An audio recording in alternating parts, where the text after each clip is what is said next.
Thank you. ഈ Pattaya പോകുന്നു എന്ന് കേൾക്കുമ്പോൾ എല്ലാവരും ഒരു ഡബിൾ മീനിങ്ങോടുകൂടി നമ്മളെ ഒന്ന് നോക്കിച്ചിരിക്കും അല്ലേ.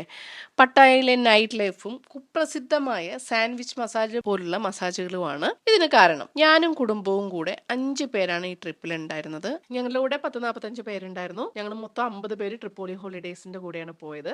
സ്ത്രീകൾ തന്നെ വന്നവർ മുതൽ ബാച്ചിലേഴ്സും ഫാമിലി ഒക്കെ ഉണ്ടായിരുന്നു. ഞങ്ങൾ ഏറെക്കുറെ 95% പേരും ഞങ്ങൾ മസാജ് ചെയ്തു. അതിനു പുറകിൽ സത്യങ്ങളും കാണാ കാഴ്ചകളുമാണ് ഇന്നത്തെ വീഡിയോയിൽ ഞാൻ ഉൾപ്പെടുത്തിയിട്ടുള്ളത്. സ്കിപ്പ് ചെയ്യാതെ കാണുക കേട്ടോ. ഞാനും മോളും ഫുഡ് മസാജ് ചെയ്തു, RBR head and shoulder massage ചെയ്തു, നിസ്സും സുനിയേട്ടനും തായ് ബോഡി മസാജ് ചെയ്തു. എല്ലാത്തിലും ഞാൻ കൂടെ നിന്നിട്ടുണ്ടായിരുന്നു, വീഡിയോസും ഷൂട്ട് ചെയ്തു. ഏറ്റവും ട്രഡീഷണലായ ഒന്നാണ് ഇവരുടെ ഈ massage. We are very comfortable and okay with this. Massage എന്ന് പറഞ്ഞാലേ സാൻഡ്വിച്ച് മസാജ് മാത്രമല്ല, അതിന് പുറകിൽ സെക്സിന്റെ മസാലകൾ മറ്റ് ആക്ടിവിറ്റീസും മാത്രമല്ല, അവരുടെ വളരെ ട്രഡീഷണലായ ഇങ്ങനൊരു രീതിയാണ് സത്യസന്ധമായിട്ടുള്ളത്.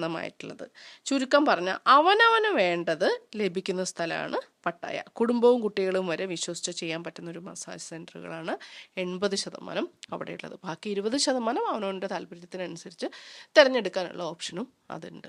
സാധാരണ ഈ തായ് മസാജ് എന്ന് വരുമ്പോൾ എല്ലാവരും ചിരിക്കും, ഞാനടക്കം ചിരിക്കും അല്ലേ. സാൻഡ്വിച്ച് മസാജും ആ മസാജ് ഇവിടെ മിക്കവാറും ഒക്കെ എല്ലായിടത്തും ഇങ്ങനെ ഇവിടെ ട്രഡീഷണൽ ആയിട്ടുള്ള മസാജിങ് സെന്ററുകൾ തന്നെയാണ്. അല്ലാതെ നമ്മൾ ആഗ്രഹിക്കാതെ, നമ്മൾ പറയാതെ, നമ്മുടെ ഇഷ്ടമില്ലാത്ത ഒരാൾ നമ്മൾ അനാവശ്യമായിട്ട് തൊടുപോലുമില്ല. ഇവർ വളരെ മാന്യമായിട്ട് എന്താ പറയുക, ജോലി എടുത്ത് ജീവിക്കുന്നു. ഞാൻ ഉറങ്ങിപ്പോയി, ഉണക്ക് അങ്ങനെ പോയി. അത്ര സുഖമായിരുന്നു. ഞാൻ ഇന്നത്തെ കൂടെ നടന്ന് ഭയങ്കര വയ്യാണ്ടായി. നമ്മുടെ ഗൈഡ് തന്നെയാണ് പറഞ്ഞത്, നിങ്ങൾ ചെയ്തോ, ധൈര്യമായിട്ട് ചെയ്തോ. അതുപോലെ ഹെഡ് ആൻഡ് ഷോൾഡർ അതും ചെയ്തോ, വേണ്ടിയിരുന്നു.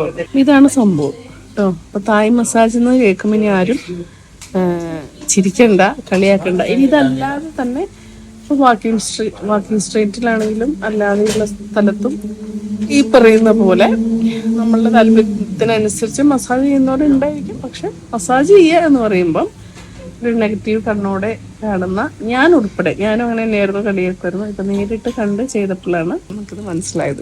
അപ്പൊ ഇവിടെ എന്ത് പണിക്കും അതിൻ്റെതായിട്ടുള്ളൊരു മാന്യതയുണ്ട്. ബേസിക്കായിട്ട് ഇത്രയേ ഉള്ളൂ. നമ്മൾ ആഗ്രഹിക്കാതെ നമ്മുടെ ശരീരത്തിൽ ഒരു അനാവശ്യമായിട്ടൊരു സ്പർശം പോലും ഉണ്ടാവില്ല.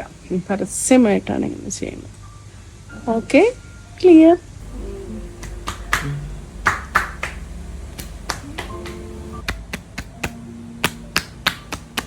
Thank you. Your good name, please. Apollo. Yeah. Apple. Apple. See you.